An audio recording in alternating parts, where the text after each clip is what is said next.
একজন মহিলা পেশায় চিকিৎসক, ধর্ষিতা, ব্যাস এটাই ঘটনা, এটাই হয়েছে আমাদের শহরে। আর সেটাও হয়েছে কোথায় না, আরজি করের মতো একটা নামকরা চিকিৎসা প্রতিষ্ঠানে, একটা হসপিটালে। মেয়েটি 36 ঘন্টা টানা ডিউটি করার পর কয়েক ঘন্টা বিশ্রাম নেবে বলে গিয়েছিল হসপিটালের সেমিনার রুমে। আর সেখানেই তাকে নারকীয় যন্ত্রণা ভোগ করতে হয়, তাকে শারীরিকভাবে নির্যাতন করা হয় এবং অবশেষে তার মৃত্যু হয়। অন্তত এটাই আমরা জানতে পেরেছি বিভিন্ন নিউজ চ্যানেল থেকে, বিভিন্ন খবরের কাগজ থেকে। এই ঘটনায় একজনকে শনাক্ত করা হয়েছে অভিযুক্ত হিসেবে, অপরাধী হিসেবে, এবং তাকে পুলিশের হেফাজতেও নেওয়া হয়েছে। আমরা জানতে পারছি তার নাম সঞ্জয় রায়। এবার কয়েকটা কথা বলি। পোস্টমর্টেম রিপোর্ট হিসেবে এই কাগজটা সার্কুলেট হচ্ছে সোশ্যাল মিডিয়াতে বহুলভাবে, যাতে বলা হচ্ছে bleeding from both eyes, bleeding from mouth, injury over the face and nail, bleeding from ভাজাইনা, injury in left leg, injury in belly, injury over left leg ankle, injury at her neck, injury at her right hand ring finger, injury over her lips. There was multiple hair over the mattress and the blood was settled on the blue mattress. And I found a hair clip near her vagina and a broken spectacle near her body. এই যে কাগজটি circulate হচ্ছে social media জুড়ে, সম্ভবত এইটাই সেই postmortem report যা forensic medicine department থেকে আরজি করের ইস্যু করা হয়েছে। এখনও বলছি সম্ভবত, তার কারণ এটা আমি হাতে কলমে নিজের হাতে নিয়ে দেখিনি, বা কোনো অরিজিনাল স্ট্যাম্প মারা সফট কপিও আমি দেখিনি। এটা সোশ্যাল মিডিয়াতেই ঘোরাফেরা করছে, কিন্তু এটাকে সার্কুলেট করছেন বহু মানুষ। মানে বোঝাই যাচ্ছে মেয়েটি চরম অত্যাচারের শিকার হয়েছে। কিন্তু অন্যান্য বহু নাগরিকের মতো আমিও একজন সাধারণ নাগরিক, আর আমার মনেও কয়েকটা প্রশ্ন আছে। কিন্তু যেহেতু আমার কাছে একটাই আমার হাতিয়ার বলতে যেটা আছে, সেটা হচ্ছে আমার এই চ্যানেল, যেটার মাধ্যমে আমি আমার বক্তব্য রাখি। বেশিরভাগ সময় সেটা মজারই হয়, কিন্তু আজকে তো কোনো মজা করার দিন নয়। আজকেও একটা মজার ভিডিও দিয়েছি আমি ইনফ্যাক্ট, কিন্তু মনে হচ্ছিল এখনও যদি চুপ করে থাকি তাহলে I am not doing my bit. তো অন্তত আমার যেটুকু করণীয় সেটুকু করতেই হবে, তাই কয়েকটা প্রশ্ন তুলছি এই ভিডিওর মাধ্যমে। প্রথম প্রশ্ন, এই ডাক্তার মেয়েটি রেস্ট নেওয়ার জন্য সেমিনার রুমে বা সেমিনার হলে গিয়ে কেন রেস্ট নেবে? ডাক্তারদের রেস্ট করার জন্য কোনো ডেডিকেটেড রুম বা ঘর কেন নেই? বলা হচ্ছে অভিযুক্ত সঞ্জয় রায়ের নাকি আরজিকর হসপিটালে প্রায়শই বেশ যাতায়াত ছিল। এখন কথা হচ্ছে সঞ্জয় রায় এই অভিযুক্ত কিন্তু হসপিটালের কোনো বিভাগের সাথে যুক্ত নন, তিনি অফিসিয়ালি কোনো স্টাফ নন, কোনোভাবেই উনি লিঙ্কড নন হসপিটালের সাথে। তাহলে তার এত রেগুলারলি একটা হসপিটালের অন্দরমহলে যাতায়াত হচ্ছে কেন? আরজিকর কি সঞ্জয় রায়ের পাড়ার ক্লাব নাকি ওর শ্বশুর বাড়ি? সেখানে সে এরকম দুমদাম যাচ্ছে কি করে? আর এসব নামধাম লোকের বাদ দিলাম, একটা র্যান্ডাম লোক হসপিটালের মতো অত্যন্ত গুরুত্বপূর্ণ জায়গার একদম অন্দরমহলে যাওয়ার অ্যাক্সেস পায় কি করে? তার মানে একে মাথায় তোলা হতো, যদি এটাই কেস হয়ে থাকে সত্যিকারের। একে মাথায় তুলেছে কে? সোশ্যাল মিডিয়া সূত্র অনুযায়ী এই হসপিটালের যিনি প্রিন্সিপাল, তিনি নাকি বলেছেন যে it was irresponsible of the girl to be alone at night. Seriously, যদি এটা উনি সত্যিই বলে থাকেন, তাহলে আমি বলবো শিক্ষা, প্রকৃত শিক্ষা এবং প্রকৃত শিক্ষিত মানুষের ওপর থেকে বিশ্বাস আজ আমার একেবারে উঠে গেল। অনেকটা আগেই উঠে গেছিল, কিন্তু আজকে একদম উঠে গেল চিরতরের জন্য।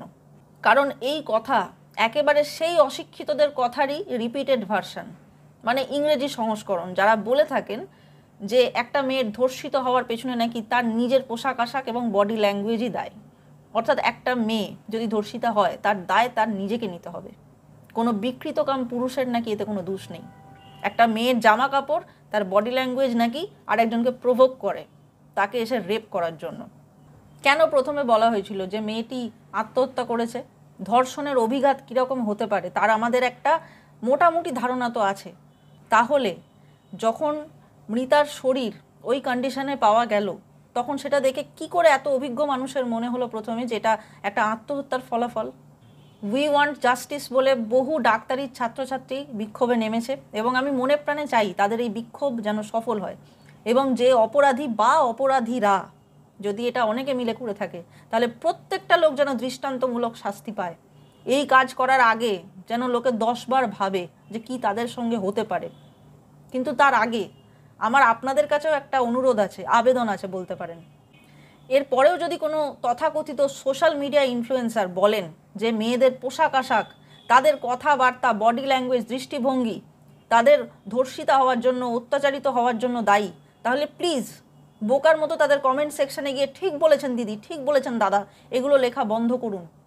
এতে করে যারা পোটেনশিয়াল রেপিস্ট তারা মনে মনে মদত পায়, মানসিকভাবে তাদের মনোবল আরও পুষ্ট হয়। তাদের মনে হয় ঠিকই তো, তারা ভাবে আপনি অশ্লীলতার বিপক্ষে নয়, তারা ভাবে যে আপনি সত্যি একটা মেয়ের জাস্ট ছোট জামা পরাকে তার নিজস্ব ফ্যাশন সেন্স, স্টাইলিং, এইগুলোকে বোধহয় আপনি কাঠগড়ায় দাঁড় করাচ্ছেন।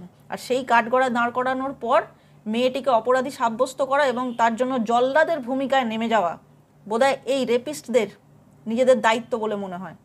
মনে রাখবেন, আমরা অতীতে গোসাপ, রাস্তার কুকুর বেড়ালকেও রেপ্ট হতে দেখেছি, এবং একটা 2 বছর শিশুও যেখানে নিস্তার পায় না। একটা 2 বছরের বাচ্চা মেয়ে কিন্তু জানে না পোশাক আশাক কী, তার হাতে কিছুই নয়, তার সেন্সই তৈরি হয় না ওই বয়সে, কিন্তু তারপরেও তাকে অত্যাচারিত হতে হয়। এ আমরা খবরে দেখেছি। পাউরুটির লোভ দেখিয়ে একজন 70 বৃদ্ধাকে পর্যন্ত রেপ করা হয়, এটাও আমরা দেখেছি অতীতে।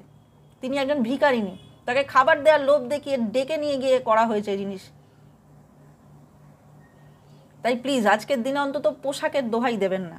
আরজি করে যে মেয়েটি আজকে এত বড় অন্যায়ের ভিকটিম, তার পোশাকের কোনো প্রবলেম অন্তত ছিল না, তার কোনোই প্রবলেম ছিল না তার তরফ থেকে। সে শুধু নিজের ডিউটিটুকু করেছিল, একটু রেস্ট নিতে গিয়েছিল। তারপর কেউ কেউ এটাও বলেন আপনি পুরুষদেরকে বলছেন। না, আমি পুরুষদেরকে বলছি না, আমি সেই বিকৃতকাম পুরুষদেরকে বলছি যাদের কাছে মেয়ে, ছেলে, পশু পাখি সবাই সমান, সবাই শুধু ভোগ্য বস্তু। কেউ কেউ বলবেন পুরুষরাও তো এই ধরনের অত্যাচারের শিকার হয়ে থাকেন। ঠিকই তো, হয়ে থাকেন, কিন্তু খোঁজ নিয়ে দেখুন সেই অত্যাচারেরও 99% জন্য বিকৃতকাম পুরুষরাই দায়ী।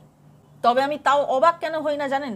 কারণ যেহেতু আমার কাজটাই সোশ্যাল মিডিয়াতে, আমি একজন ফুল টাইম কন্টেন্ট ক্রিয়েটার, আমাকে সারা দিন এই সোশ্যাল মিডিয়া হ্যান ত্যান জিনিসপত্রগুলো নিয়েই পড়ে থাকতে হয়। সেখানে আমি খুব ভালো মতো দেখি কিভাবে একজন জাতীয় স্তরের খেলোয়াড়, একজন অভিনেত্রী, একজন মহিলা রাজনীতিবিদের কমেন্ট সেকশনগুলো দেখবেন, সেখানে কত অনায়াসে কিছু পুরুষ গিয়ে স্লাট শেম করে আসে, কি না বলে তাদের। এই সাহস তারা পায় কোথায়? বিকজ তারা জানে এটাই বোধহয় করতে হয়, না হলে আবার পুরুষ কিসের? These are the bestest examples of male chauvinistic pigs, যারা মনে করে যে কোনো জায়গায় মেয়েদের সাথে যা খুশি করা যায় এবং পার পেয়ে যাওয়া যায়। মেয়েদের ইনবক্সে যৌনাঙ্গের ছবি পাঠানো, রাস্তাঘাটে টোন টিটকিরি করা, নিজেদের ক্ষমতার বলে কুপ্রস্তাব দেওয়া, নোংরা প্রস্তাব করা, এবং রাস্তাঘাটে, বাসে, ট্রেনে মেয়েদের শরীরের বিশেষ বিশেষ পার্টের দিকে লোলুপ দৃষ্টিতে তাকিয়ে থাকা, এটাও এক ধরনের রেপ। শুধুমাত্র কোনো রক্তপাত হয় না, এই সব রেপের কোনো চিহ্ন থাকে না বলে এগুলো রেপ হিসেবে গণ্য করা হয় না, কিন্তু এগুলোও সরাসরি ক্রিমিনাল অফেন্স। এগুলোও সেক্সুয়াল হ্যারাসমেন্টের আওতাতেই পড়ে। আওয়াজ তুলুন, যেখানে যেরকমভাবে আছেন, যেরকম সিচুয়েশানে পড়বেন সেখান থেকেই আওয়াজ তুলুন। ব্যাগ থেকে লঙ্কার গুঁড়ো বার করতে এক ফোঁটা ভয় পাবেন না। টোন টিটকিরি কাটলে সব মেয়েরা গিয়ে খুব বেশি হলে কী বলে, ঘরে মা বোন নেই? অবশ্যই আছে, এদের ঘরে মা বোন আছে, কিন্তু জানবেন তাদের কোনো সম্মান নেই। তাই তারা রাস্তাঘাটেও অন্য ফ্যামিলির কোনো মেয়েকে টোন টিটকিরি কাটতে দুবার ভাবে না। এই সব প্রশ্ন করবেন না, অন্য কিছু জিজ্ঞেস করুন যে এটা করে তারা ঠিক কতটা মজা পেল, এটা করার জন্য তাদের কোনো অনুশোচনা আছে কিনা, এইগুলো প্রশ্ন করুন। জানতে চান, চোখে চোখ রাখুন, দেখবেন গুটিয়ে যাবে। এই ঘৃণ্য অপরাধীদের মনে ভয় তৈরি করুন। আমি নিজেও করব আমার তরফ থেকে, আমি যতটা পারবো। আমি ভায়োলেন্সের পক্ষে নই, আমি কোনো রকম রক্তপাতের বিরোধিতা করি এবং আমি কাউকে প্রভোকও করছি না, কিন্তু শুধু এইটুকু মানসিকভাবে, শারীরিকভাবে তৈরি হতে বলছি, বা কি বলবো, অনুরোধ করছি, আবেদন জানাচ্ছি আপনাদের সকলকে, যাতে উল্টো দিকে কোনো নোংরা মানুষ যদি নোংরা কোনো কাজ করতে থাকে আপনার সাথে বা করতে আসে, তাহলে অন্তত আপনি নিজেরটা বুঝে নিতে যেন পারেন। কারণ পুলিশের বা আপনাকে বাঁচানোর জন্য 100টা লোকের সব সময় আপনার সঙ্গে থাকা পসিবল নয়। এমন এমন জায়গায় আপনি বিপদে পড়তে পারেন যেখানে আপনি আঁচও করছেন না যে এখানে কোনো বিপদ থাকতে পারে। তো নিজের আত্মরক্ষা নিজেকেই করতে হবে। পারলে একটা হ্যাশট্যাগ, আমি তো পারলে নয়, আমি নিজেই এই হ্যাশট্যাগটা আজকে লিখবো সমস্ত পোস্টে, নিজেরাই লড়বো। আপনারাও এটা লিখুন, হ্যাশট্যাগ নিজেরাই লড়বো, প্লিজ। আর দ্বিতীয় আরজিকর যেন দেখতে না হয়। আর হ্যাঁ, কিছু নিউজ পোর্টাল এবং কিছু খবরের মাধ্যমকে আমি বলতে চাই, কথায় কথায় না এবার এই ঘটনা ঘটে গেল খাস কলকাতায়, এটা বলা বন্ধ করুন। খাস কলকাতায় মানেটা কি? মানে কলকাতায় হলে খুব বড় বিপদ, অন্য কোথাও হলে তবু ঠিক আছে, খাস কলকাতায় হবে তা বলে না, বিপদ কোথাওই হওয়া উচিত না। কোনো রকম কোনো নোংরামি করতে হওয়া উচিত না। প্লিজ খাস কলকাতা বলবেন না। কলকাতা কোনো বিচ্ছিন্ন অংশ নয়, কোনো স্পেশাল জায়গা নয় যেখানে কোনো অন্যায় ঘটতে পারে না। এটা আরও 5টা জায়গার মতোই একটা জায়গা যেখানে শয়তান লোকও আছে, ভালো লোকও আছে। তো প্লিজ খাস কলকাতা করে চিৎকার করবেন না, খুব খুব বাজে লাগে শুনতে। এটা আমার আজকের ভিডিও ছিল। আমি লাইক করতে, শেয়ার করতে, কিচ্ছু করতে বলবো না প্লিজ। এটা আমার তরফ থেকে একজন ক্রিয়েটার হিসেবে এটাও আমার কাজ, লোককে অ্যাওয়্যার করা এবং বলা, এবং অবশ্যই অন্যায়ের বিরুদ্ধে আওয়াজ তোলা। আমি আমার বিটটা করলাম, আপনারাও আপনাদের বিট করুন। এবং প্লিজ হ্যাশট্যাগ নিজেরাই লড়বো এই কথাটা লিখতে ভুলবেন না সমস্ত পোস্টে। নিজে অ্যাওয়্যার থাকুন, অন্যকে অ্যাওয়্যার করুন। ধন্যবাদ।